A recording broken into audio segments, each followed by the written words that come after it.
हाय दोस्तों, आज की वीडियो में हम लेकर आए हैं एक मजेदार कहानी।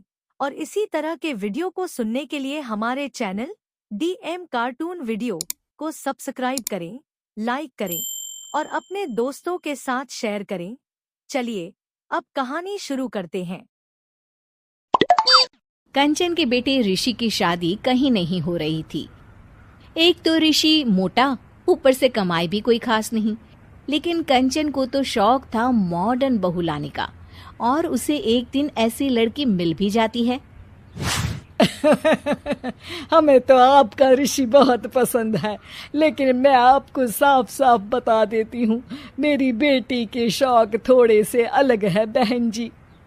अरे बहन, हमें सब पसंद है। आपकी प्रियंका जैसी लड़की की तलाश मुझे कब से थी। जींस पहनकर अंग्रेजी में गिटर पिटर बोला करे। अरे बहन जरा सुन तो लो, मेरी बेटी के शौक क्या क्या है। अरे नहीं नहीं बहन, बस लड़की को देख लिया तो सब कुछ देख लिया। आप ना शादी की तैयारी करो, और वो जरा सामान की लिस्ट भी दी है ना मैंने। हाँ बहन जी, सारा सामान शादी से एक दिन पहले ही आपके दरवाजे आ जाएगा। मजा आ गया, मजा आ गया। अब तो बस आप शादी की तैयारी करो। प्रियंका के माता पिता के जाने के बाद कंचन का पति उससे कहता है, अरे भाग्यवान, तुम तो कुछ ज्यादा ही जल्दी दिखा रही थी शादी की। अरे बोलने तो देती, लड़की की माँ क्या बोलना चाह रही थी। अरे आप चुप रहिए जी, कुछ पता भी है आपको, बस मुफ्त में बोले जा रहे हैं। मेरी दोस्त शशि की बहू देखी, लंबी पतली और पढ़ी लिखी, हजारों में कमाई और संस्कारी भी। अरे पर जब वो मेरी बहू देखेगी तो जल भुन जाएगी। लेकिन तुम तो शादी ऋषि के लिए कर रही हो ना, या शशि के लिए? तुम्हारा लड़का कुछ कमाता भी नहीं है और शरीर भी भगवान की दुआ से फूलता ही जा रहा है। फिर बोले आप हैं? फिर बोले आप? मैंने कहा ना, प्रियंका जैसी जींस पहनकर अंग्रेजी झाड़ने वाली बहू किस्मत वालों को ही मिलती है। चुप रहिए आप। पति के लाख कहने पर भी कंचन ऋषि की शादी प्रियंका से करवा देती है। लेकिन प्रियंका जैसे ही घर में आती है, वैसे ही जोर जोर से चिल्लाकर नाचने लगती है। आज मेरे यार की शादी है, आज मेरे यार की शादी है। अरे नाचो मां नाचो।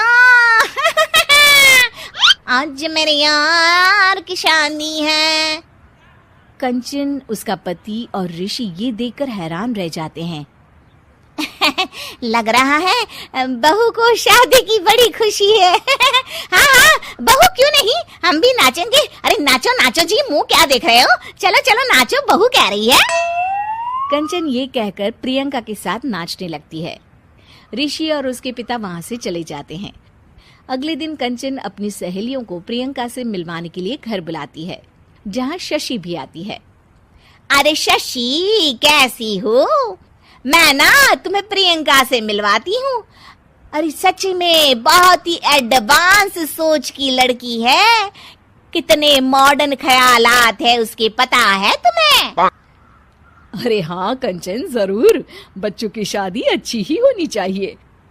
और वैसे भी तुझे तो शुरू से ही ऊंचे ख्याल की बहू चाहिए थी।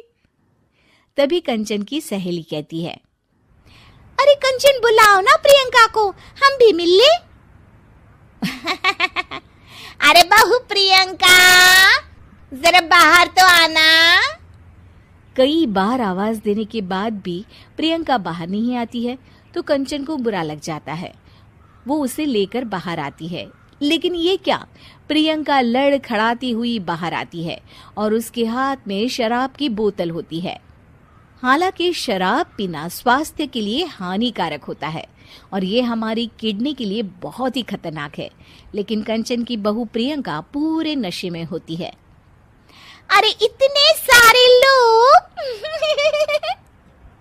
ये कहकर वो शशि के पास जाती है। आंटी जी, पत्ते खेलेंगी, पत्ते। अरे दूर हो, दूर हो, तुम्हारे मुंह से तो शराब की बदबू आ रही है। अरे कंचन, माना तुम्हें मॉडर्न बहू चाहिए, लेकिन आधुनिकता का मतलब ये तो नहीं ना। बुरा ना मानना कंचन, तुम्हें पता था कि तुम्हारे बेटे की कमाई और शरीर दोनों ही ठीक नहीं है, तो तुम्हें उसी हिसाब की लड़की से शादी करवानी चाहिए थी। ऐसा कहकर सभी औरतें वहां से चली जाती है। तभी प्रियंका की माँ कंचन के घर आती है। अरे बहन जी, बड़ी चालाक निकली आप तो। बिना बताए अपनी पियक्कड़ बेटी मेरे लायक बेटे के गले में बांध दी। आय हाय, बड़ी आई बिना बताए। उस दिन जब मैं ये बात बता रही थी तो तुम तो सुनने को भी तैयार नहीं थी। अब भुगतो तुम। ये कहकर वो वहां से वापस चली जाती है। सबके जाने के बाद कंचन अपना सर पकड़ लेती है। हाय रे, आधुनिकता की अंधी दौड़ में मैं अपनी संस्कृति ही भूल बैठी थी। अब तो राम ही बचाए मुझे।